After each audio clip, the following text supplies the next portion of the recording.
défenseurs, et même qu'on organise des prières pour qu'il y ait des coups d'État ou qu'on bénéficie d'une contagion en termes de coups d'État. C'est particulièrement surprenant. Cela me permet de constater qu'il y a en fait parfois une mécompréhension d'un certain nombre de choses. C'est pour ça que je pense qu'il est important de partager un minimum de préalables, non seulement épistémologiques, mais aussi théoriques, pour qu'on puisse essayer d'avoir une même compréhension de ce que nous disons. Ça me permettra de proposer des éléments de réponse à la question que tu viens de poser sur la différence entre ces différentes situations. La première, c'est que nous parlons du pouvoir. Et dans justement l'intitulé que tu nous as proposé, tu parlais de dévolution du pouvoir. Et il est bon qu'on s'entende sur ce que c'est que le pouvoir politique. Le pouvoir politique, c'est l'autorité souveraine dans un État. C'est la puissance politique qui gouverne l'État. C'est la force, l'autorité à laquelle sont assujettis tous les citoyens, en même temps que les détenteurs d'une quelconque autorité au sein de l'État. C'est cette force-là qui légitime en réalité les actions des autorités qui gouvernent et qui, dans le cadre de sa mise en œuvre, est repartie dans les différents pouvoirs institués que nous connaissons. Le pouvoir législatif, qui est le pouvoir de créer la norme juridique, la règle de portée générale et impersonnelle qui s'applique à l'ensemble d'une communauté, le pouvoir judiciaire, qui est le pouvoir non seulement de sanctionner les comportements des citoyens et des autorités en vertu de la règle qui a été adoptée, mais aussi la capacité de reconnaître ce qui revient à chacun en fonction de la règle qui a été communément admise. Enfin, le pouvoir exécutif, qui est en réalité la responsabilité de conduire les actions d'intérêt général dans la mise en œuvre donc de ce qui peut ressortir comme étant le bien commun de la société. Mais c'est donc aussi le pouvoir qui permet de déterminer les différentes fonctions de représentation, qui permet aussi donc de déterminer les compétences qui y sont attachées, les habilitations qui en ressortent, mais aussi les licences et les monopoles qui permettent en réalité d'animer le jeu dans la société. Dès lors que je l'ai dit, le deuxième préalable est celui qui est relatif à la dévolution du pouvoir, ou aux différents modes de dévolution du pouvoir. Parce que d'abord, qu'est-ce que c'est que la dévolution du pouvoir ? Tu as parlé de dévolution du pouvoir tout à l'heure dans ta présentation.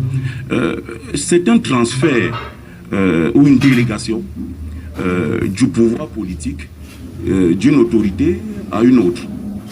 Et cette délégation du pouvoir politique peut se faire de façon plus ou moins conforme aux règles établies ou peut violer les règles établies. C'est pour ça qu'il y a au moins deux modes principaux de dévolution du pouvoir. Des modes qui peuvent être considérés comme des modes démocratiques et des modes qui sont considérés comme étant antidémocratiques. Parmi les modes démocratiques, les principaux sont ceux-là qui sont conformes à la Constitution. La Constitution de nos États, de tous les États, aménage les règles de dévolution du pouvoir et d'accès au pouvoir. Et donc, une dévolution du pouvoir qui est conforme à la Constitution est donc une dévolution du pouvoir qui est démocratique. Mais à côté de ces formes de dévolution du pouvoir qui sont considérées comme démocratiques, leur légitimité est considérée comme étant a priori. Dès lors qu'on accepte d'aller dans le jeu de l'élection, on est dans une forme de dévolution du pouvoir qui est démocratique. Il y a donc aujourd'hui des révolutions populaires. Le pouvoir appartenant au peuple, on considère qu'une révolution populaire, mais véritablement une révolution populaire, peut être considérée comme légitime, mais a posteriori. Il y a donc à côté des modes de dévolution du pouvoir qui sont antidémocratiques. Les coups d'État, qui sont des prises de pouvoir par une autorité reconnue, instituée, et les putschs, qui sont des coups d'État militaires. Ces deux modes sont des modes anticonstitutionnels. C'est des modes qui violent la Constitution et qui violent les principes démocratiques. Je voudrais rappeler en sortant de cette première prise de parole que la plupart des États africains ont convenu, sont arrivés à un consensus minimum en ce qui concerne les règles qui doivent organiser le jeu politique dans nos États. Ce consensus a été matérialisé par la Charte africaine de la démocratie, des élections et de la gouvernance. dont le chapitre 3, consacré aux principes, précise en son article 3 que toute constitution, toute prise de pouvoir, toute dévolution anticonstitutionnelle de régime est considérée comme une violation des règles fondamentales de la communauté. Et qu'il n'y a pas de possibilité d'admettre, d'accepter les prises de pouvoir qui soient des violations de ce consensus qui est un consensus général. Ça, c'est le principe et il est bon de le rappeler, car si on ne s'entend pas sur les principes, il est difficile de s'entendre sur ce qui suit. Et il faut rappeler que quelle que soit la forme, que ce soit au Niger, que ce soit au Burkina, que ce soit au Gabon, les prises de pouvoir par la violation de la Constitution sont considérées comme des prises de pouvoir anticonstitutionnelles. Et qu'il n'y a donc pas de différence, que ce soit au Mali, que ce soit au Burkina, que ce soit aujourd'hui au Gabon, ce sont des prises de pouvoir qui sont antidémocratiques. Alors, Lucien Bédima, est-ce qu'on s'achemine vers une transition à durée indéterminée? On revoit également, après la prestation du serment, on n'est pas fixé sur la durée du temps de la transition. Est-ce qu'on peut parler d'une confiscation définitive du pouvoir suprême par les militaires un peu partout ailleurs, pas seulement au Gabon, dans les pays que nous venons d'évoquer? Qu'est-ce qui peut justifier cette façon de faire? Est-ce que ce n'est pas la malgouvernance qui sera à l'origine de ça? Alors, mais je suis content d'ailleurs. J'étais très inquiet, M. Bouba, lorsque vous nous avez présenté deux professeurs, grands professeurs d'université, et dont nous avons toujours l'honneur d'écouter avec, comme on peut dire, pertinence les explications. Le grand frère, le professeur Jean-Marc. Heureusement que l'autre professeur est venu véritablement nous rassurer. J'étais très inquiet pour les étudiants. Très inquiet de savoir qu'un professeur d'université vient à Mondiovision dire ou bien venir même à solliciter ou à prier lui-même pour qu'effectivement qu'il y ait cette dévolution du pouvoir par la force. Et je me disais, comment vont réfléchir ces étudiants? Heureusement que l'autre professeur, Macron, est venu remettre les choses à l'ordre. Et je voulais d'abord faire cette précision parce que c'est très grave. Nous n'avons que le choix, nous les pays africains. Soit, au jour d'aujourd'hui, on bascule dans la barbarie.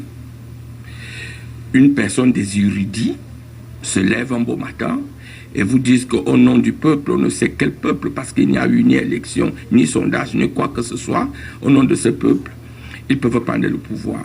Globalement, M. Bouba, c'est pour les intérêts personnels. Mais ce qui est terrible, c'est que des années plus tard, les années passent, ils vous disent qu'ils vont remettre le pouvoir au peuple, c'est militaire, mais finalement, on arrive à des confiscations. Et même quand ils font semblant de remettre ce pouvoir aux militaires, ils reviennent avec un autre coup d'État en donnant des explications. Vous auriez dû poser la question à Jean-Marc, depuis qu'il y a eu le coup d'État au Mali, depuis qu'il y a eu au Burkina Faso, si on s'en tient aux indices économiques, heureusement nous avons le professeur Macron là, les deux professeurs, sur le plan macroéconomique ou sur le plan microéconomique, qu'ils essaient de nous faire la différence aujourd'hui qui s'établit du fait que ces pays-là ont tout de suite passé leur taux de croissance à 2 chiffres. Non. C'est faux. Mais c'est très tôt pour alors, quand même. Il n'y a rien de très tôt là-dedans. Le Burkina Faso... Il faut être rationnel. Ceux qui mettent des dizaines d'années au pouvoir et ceux qui viennent à peine de prendre le pouvoir... Alors, je reviens à dire que nous, dans le Rassemblement démocratique du peuple camerounais, nous avons souscrit, le Cameroun a souscrit à ce texte, à cette charte. Nous sommes totalement dans la dévolution démocratique du pouvoir. Et heureusement que le président Biya, lui, il a passé régulièrement ces élections. Et nous ne pouvons pas dire ici et accepter, cautionner de quelque manière que ce soit un coup d'État. Que vous veniez à me dire que ce coup d'État est bon, l'autre est mauvais, l'autre est soutenu, etc. Je continue à dire, je parle sur le plan personnel, je n'accepterai pas ça. L'Afrique ne peut pas reculer. Alors, mais si vous venez, ce qui se passe au Gabon, c'est la même chanson des mêmes militaires. Quelqu'un arrive et s'écrit aussi, il faut s'en tenir, les gars.